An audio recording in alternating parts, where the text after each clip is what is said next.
శాంతి.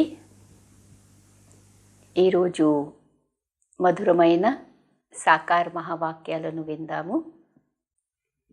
ఈరోజు బాబా మురళిలో పిల్లలు ఒకవేళ యోగంలో ఉంటే ఆ యోగి పిల్లల యొక్క దృష్టి అనేది వేరే వాళ్ళపై ఎప్పుడైతే పడుతుందో ఆ దృష్టిలో ఎంత ప్రశాంతత అనేది ఉంటుంది అనే విషయాన్ని చెప్పడం జరిగింది.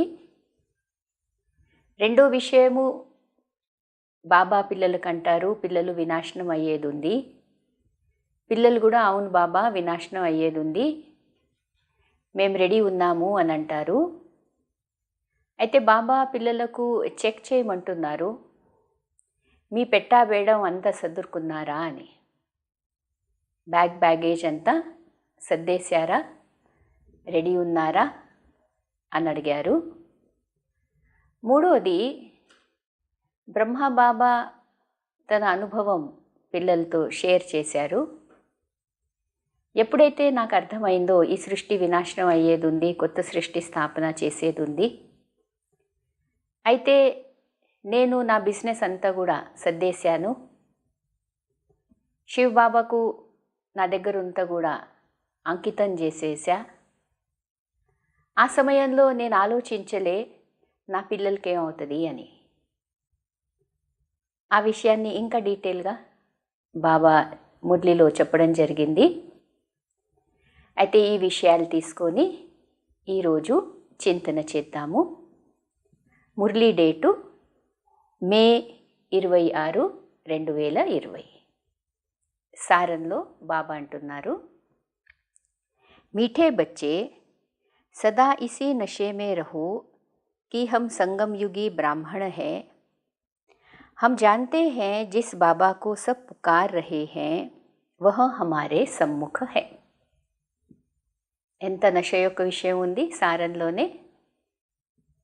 బాబా అంటున్నారు, మధురమైన పిల్లలు, మీకు ఎప్పుడు నశ ఉండాలి. ఏ విషయంలో? మేమిప్పుడు సంగం యుగి బ్రాహ్మణ పిల్లలం ఉన్నాము అని. ఇంకా మనకు తెలుసు ఏంటని, అందరూ బాబాను పిలుస్తున్నారు, భగవంతుడా రా అని అలా మొరపెడుతున్నారు. కానీ మనం బ్రాహ్మణ పిల్లలం ఏం చేస్తున్నాము? బాబాతో కలయిక చేసుకుంటున్నాము. ఇది ఎంత నశ కలిగించే విషయము అని అంటున్నారు బాబా.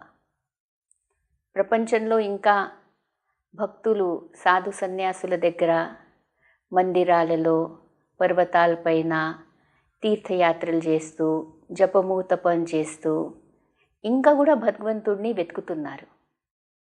ఇంకా మన పిల్లలము ఇక్కడ బాబాను పొందాము. పొందడం వరకే కాదు, బాబా అయితే పిల్లలకేమంటారు, నేను మిమ్మల్ని నా ఒడిలో తీసుకున్నాను. ఎంత ప్రేమ బాబా మనకు చేస్తున్నారు. అయితే ఈ విషయంలో పిల్లలకు ఎంత నశ అనేది ఉండాలి. ఇంకా ఈ నశతో మేము భగవంతుడిని పొందాము అనే నశ లోపల. ఈ నశలో ఉంటూ ఎప్పుడైతే మనం సేవ చేస్తామో అప్పుడేమవుతుంది, తప్పనిసరిగా ఎవరైతే వింటారో వాళ్లకు జ్ఞానం యొక్క విషయము మంచిగా అనిపించడం వరకే కాదు, బాణంలాగా అది లోపల తాకుతుంది కూడా. అందుకోసం ఈశ్వరీయ నశలో ఉండడము అవసరం. బాబా నశలో ఉండే పిల్లల గురించి ఇంకేం చెప్తారు? ఈశ్వరీయ నశలో ఉండే పిల్లల యొక్క జీవితము నిశ్చింతంగా ఉంటుంది. నశ అనేది రావాలంటే ఏం కావాలి? నిశ్చయం కావాలి. నిశ్చయం కారణంగా నశ కలుగుతుంది. నశ కారణంగా నిశ్చింత జీవితం ఉంటుంది. ప్రపంచంలో అందరూ చింతా చికాకుల్లో ఉన్నారు, టెన్షన్స్లో ఉన్నారు. ఏమవుతుంది అనేదే వాళ్ళ ఆలోచన పదే పదే నడుస్తుంది. ఏం జరుగుతుంది, ముందు వెళ్తే ఎలా ఉంటుందో, ఇవన్నీ విషయాలలో వాళ్ళు సతమతం అవుతుంటే బాబా పిల్లలము మనం ఎలా ఉండాలి? నిశ్చింతంగా ఉండాలి. ఎందుకంటే మనకి ఈశ్వరీయ నశ ఉంది, మనకు నిశ్చయం ఉంది. భగవంతుడు వచ్చేసాడు అని, ఇంకా ఆ భగవంతుడితో మేము కలుస్తున్నాము, కలవడమే కాదు ఆయన నుంచి పాలన తీసుకుంటున్నాము, ఆయన నుంచి చదువుకుంటున్నాము. ఆయనే మళ్ళీ మనకు తిరిగి పరంధామానికి తీసుకువెళ్తారు. ఆయన స్మృతి ద్వారా పాపాలు భస్మం అవుతాయి. దీని కారణంగా మనము నిశ్చింతంగా ఉండాలి. ప్రశ్న అడుగుతున్నారు బాబా ఈరోజు, जिन बच्चों का बुद्धि योग ठीक होगा उन्हें कौन सा साक्षात्कार होता रहेगा? ఏ పిల్లల బుద్ధి యోగం అనేది బాబాతో మంచిగా ఉంటుందో ఆ పిల్లలకు ఎటువంటి సాక్షాత్కారాలు అవుతాయి? ఆన్సర్ ఉంది, सतयुगी नई राजधानी में क्या क्या होगा, कैसे हम स्कूल में पढ़ेंगे, फिर राज्य करेंगे. వాళ్ళకు ఎటువంటి సాక్షాత్కారాలు అవుతాయి? ఎవరు బుద్ధి యోగం అయితే బాబాతో క్లీన్ అండ్ క్లియర్, ఆ పిల్లలకు అంతిమ సమయంలో సాక్షాత్కారాలు అవుతాయి. ఎలా ఎటువంటి సాక్షాత్కారాలు? సత్యుగము, కొత్త రాజధానిలో ఏమేమి ఉంటుందని, అక్కడ స్కూల్కి వెళ్తాము, చదువు అనేది ఎలా చదువుతాము, రాజ్యం అనేది ఎలా నడుస్తుంది. ఎందుకంటే త్వరలోనే ఇంకా రాజ్యానికి వెళ్ళేది ఉంది. అందుకోసము స్పష్టంగా ఇక్కడే బాబా సాక్షాత్కారాలు చేస్తారు. ये सब साक्षात्कार जैसे जैसे नज़दीक आते जाएंगे होता रहेगा, परंतु जिनका बुद्धि योग ठीक है, जो अपने शांति धाम और सुख धाम को याद करते हैं. ఎవరికి ఇటువంటి సాక్షాత్కారాలు అవుతాయి? ఏ పిల్లల యొక్క బుద్ధి యోగం అనేది మంచిగా ఉంది, అక్యురేట్ ఉంది, ఆ పిల్లలకు అవుతాయి ఈ సాక్షాత్కారాలు. ఎవరైతే శాంతిధామము సుఖధామము ఎల్లప్పుడూ గుర్తు చేస్తూ ఉంటారో, ధందాధోరీ కర్తే భీ ఏక్ బాప్ కి యాద్ మే రహతే హై. ఇది కూడా చాలా ముఖ్యమైన విషయం. అన్ని పనులు చేస్తున్నారు కానీ బుద్ధి యోగము ఎప్పుడు కూడా శాంతిధామము సుఖధామం వైపే ఉంటుంది. అటువంటి పిల్లలకు ఇలాగా సాక్షాత్కారాలు అవుతాయి. బుద్ధి యోగము బహుకాలం గురించి, సదాకాల గురించి, సుఖధామము శాంతిధామం వైపు ఎవరికైతే ఉంటాయో ఆ పిల్లలకు ఇంకా రాజ్యం యొక్క సాక్షాత్కారాలు, సతయుగి ప్రకృతి ఎలాగుంటుంది, అక్కడ స్కూల్ ఎలా ఉంటుంది, అక్కడ వెళ్తాం ఎలా, పుష్పక విమానం ఎలా ఉంటుంది, మెహల్ ఎలా ఉంటాయి అని వాళ్లకు ఈ సాక్షాత్కారాలన్నీ జరుగుతాయి. ఉన్హే హీ యహ సబ్ సాక్షాత్కార్ హోంగే. వాళ్ళకే ఇటువంటి సాక్షాత్కారాలు. మనము ఈశ్వరీయ చదువు చక్కగా చదవకుండా బుద్ధి యోగము ఎప్పుడు కూడా బాబాపై ఏకాగ్రం ఉంచాలని అటువంటి పురుషార్థము, అటువంటి అభ్యాసం అనేది చేయకుండా ఉంటే ఏ సాక్షాత్కారాలు అవ్వచ్చు మనకు? అయ్యో నేను టైం అంతా వేస్ట్ చేసినా, నేను ఇంకా చేయాల్సింది పురుషార్థము, ఆ సమయంలో నేను ఇలా ఎందుకు చేశాను, ఇలా చేయాల్సింది కాదు, పశ్చాత్తాపం అవుతుంటుంది. ఒక లైను బాబా ఎప్పుడు కూడా అంటారు కదా, వినాశనం అనేది అయ్యేటప్పుడు బాబా పిల్లల్లోనే 2 లైన్లు ఉంటాయని. ఒక లైన్లో పొందాము అని వాళ్ళు పాట పాడుతూ ఆడుతూ వెళ్తారు. ఎందుకంటే వాళ్ళ బుద్ధి యోగం ఎప్పుడు బాబా వైపే ఉంది. బాబా జ్ఞానము, బాబా స్థాపన చేస్తున్న సతయుగము, ఎటు పోతున్నాము, శాంతిధామము అటే ఉంటుంది. అందుకోసం వాళ్ళు సహజంగా బాబాతో కనెక్టెడ్ ఉంటారు. అందుకోసము పొందాము అని సంతోషంలో వెళ్తారు. ఇంకా చాలామంది పిల్లలు అంటారు, కొందరు కాదు, చాలామంది పిల్లలు ఏ లైన్లో ఉంటారు? పశ్చాత్తాపం చేసే లైన్లో. బాబా ఇంకొంచెం సమయం దొరికితే బాగుండు, బాబా 2 నిమిషాలే కావాలి నాకు, బాబా ఇది మిగిలిపోయింది, బాబా అది చేసేవాడిని, బాబా ఇలాగా నేను చెయ్యొచ్చు అని పశ్చాత్తాపడుతూ ఉంటారు.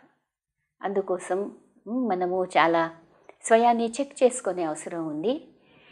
ఏ సమయం అయితే నడుస్తుందో ఈ సమయమే ఒకవేళ ఆఖరి సమయం ఉంటే మరి నాకు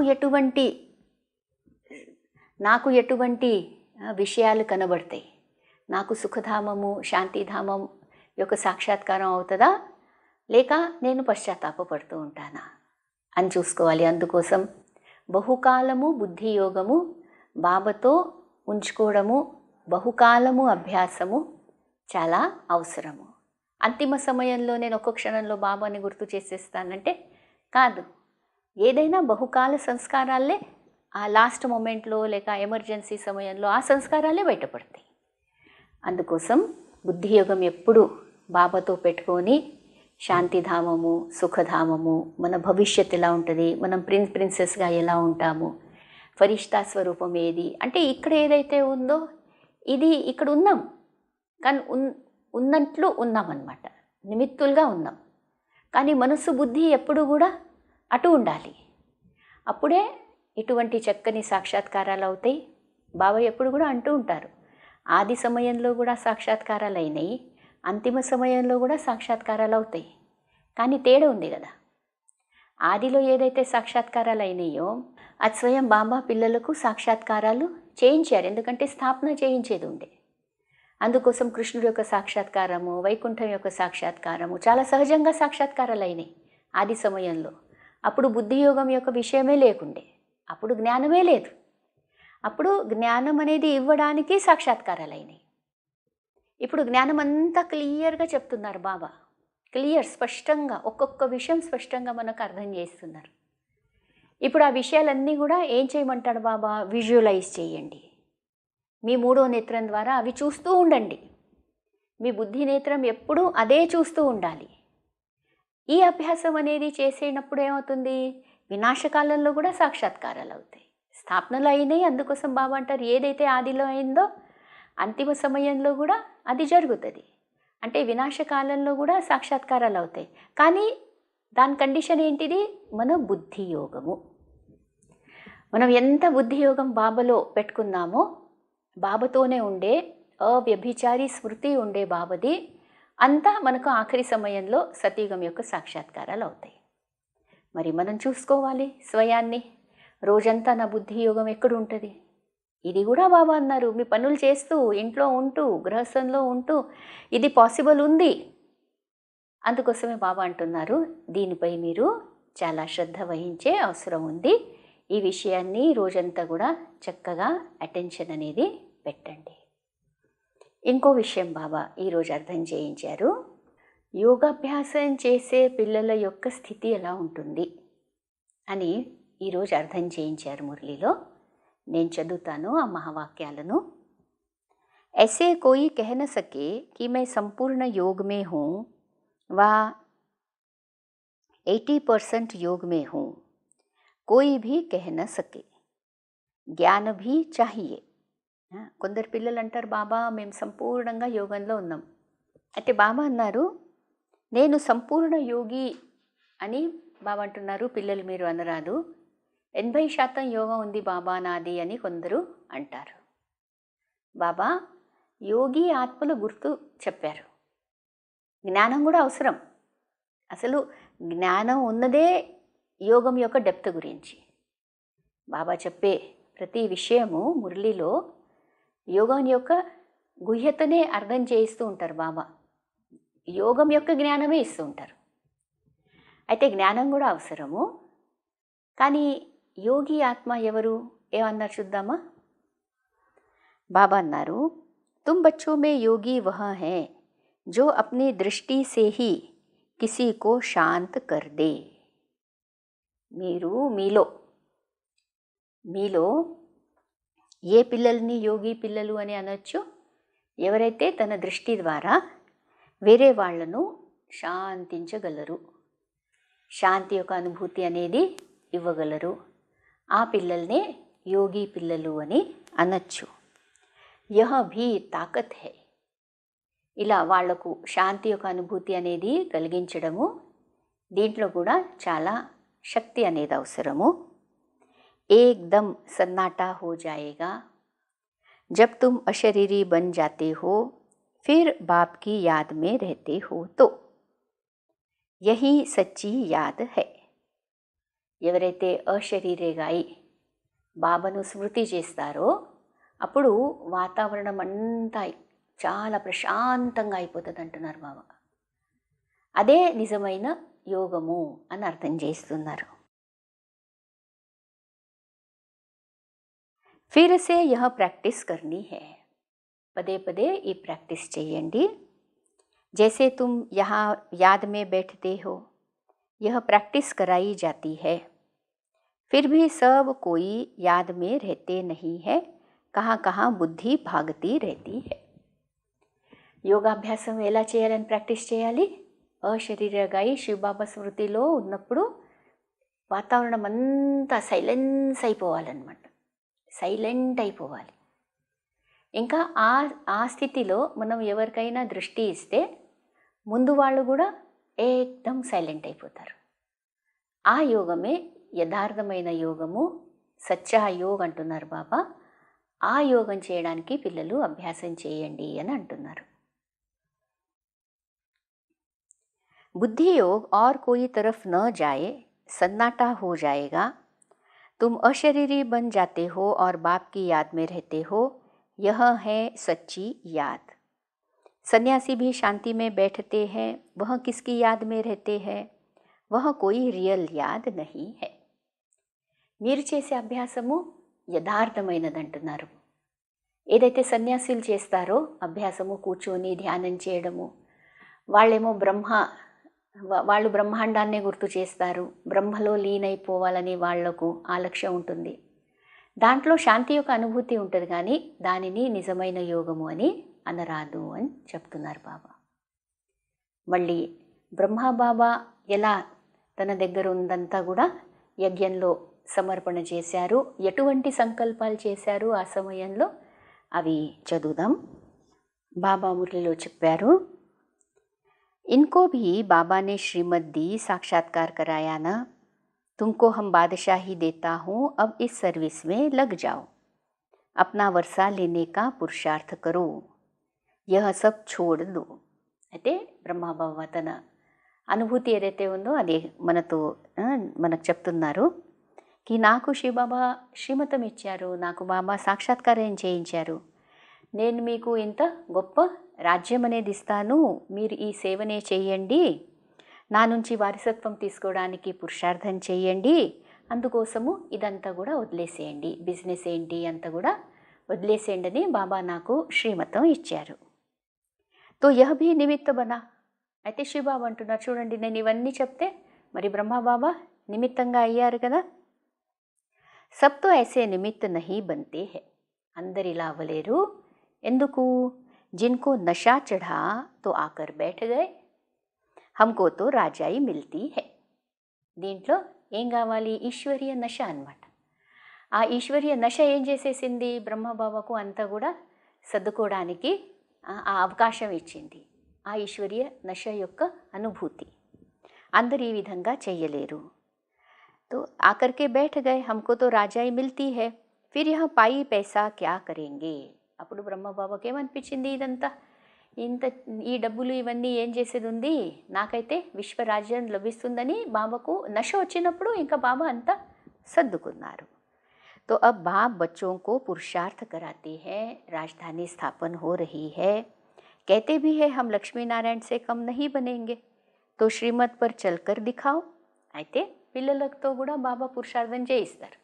ఏమంటారు? పిల్లలు మీరు ఈ రాజ్యంలో, లక్ష్మీనారాయణల రాజ్యంలో రండి, పురుషార్థం చేయండి, నేను చెప్పిన శ్రీమతంపై నడవండి, చూచా మత్ కరు. దీంట్లో లేదు బాబా చేస్తాం బాబా చూస్తాం బాబా సాకులు చెప్పడము ఇవన్నీ చెప్పే విషయాలు కాదు. ఎలా? అందుకోసం బ్రహ్మబాబా ఎగ్జాంపుల్ ఇచ్చారు. బ్రహ్మబాబా ఎటువంటి సాకు చెప్పలేగా, శివబాబా అనడము బ్రహ్మబాబా చేయడము, దాంట్లో గ్యాప్ కూడా లేకుండే, టైం గ్యాప్ కూడా పెట్టలే, ఎవరి నుంచి మతం కూడా తీసుకోలే. మరి ఏం చేయాలి, నాకైతే ఇలా అనిపిస్తుంది అని శివబాబా అనడం, బ్రహ్మబాబా చేయడం. బాబానే థోడే హీ కహా బాల్ బచ్చోं का क्या हाल क्या होगा అలా అడిగారా శివబాబాకు బ్రహ్మబాబా నా పిల్లల్ని ఎవరు చూసుకుంటారని? దానికి ఏం ఆన్సర్ ఇస్తున్నారు చూడండి. एक्सीडेंट में अचानक कोई मर जाता है तो कोई भूखा रहता है क्या?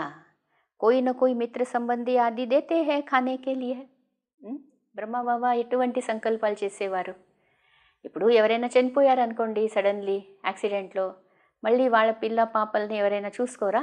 తప్పనిసరిగా ఎవరైనా చూసుకుంటారు కదా. యహా దేఖో బాబా పురానీ झोपड़ी में रहते हैं, तुम बच्चे आकर महल में रह जाते हो. ఇక్కడ కూడా చూడండి, ఎప్పుడు కూడా పిల్లలకు బాబా మంచి ఉండడానికి చేయడానికి మంచిది ఇచ్చారు. ఇంకా బ్రహ్మబాబా ఎప్పుడు కూడా ఒక గుడిసెలో ఉండేవాళ్ళు. అలా బాబా అంటున్నారనమాట, ఎవరు చూస్తారు ఎలా అవుతుంది అనేది సాకులు చెప్పడం కాదు, కానీ నేను ఎలాగైతే చేశానో పురుషార్థము ఈశ్వరీయ నశలో అన్ని అనుభూతులు ఏదైతే చేశానో పిల్లలు మీరు కూడా అలా చేయండి అని అంటున్నారు బ్రహ్మబాబా. అయితే ఈ రోజంతా ఏం చేసేది ఉంది, స్మృతి ఎలా చేయాలి, ఒక విధమైన సైలెన్స్ అనేది ఆ స్మృతిలో మనకు అనుభూతి కావాలి, వేరే వాళ్ళకు కూడా ఆ అనుభూతి కావాలి అని చెప్పారు. ఇంకా బుద్ధియోగం అనేది బాబాతో మనము సరిగా పెట్టుకుంటే వినాశకాలంలో మనకు ఎలా మంచి సాక్షాత్కారాలు అవుతాయి ఆ విషయం కూడా అర్థం చేయించారు.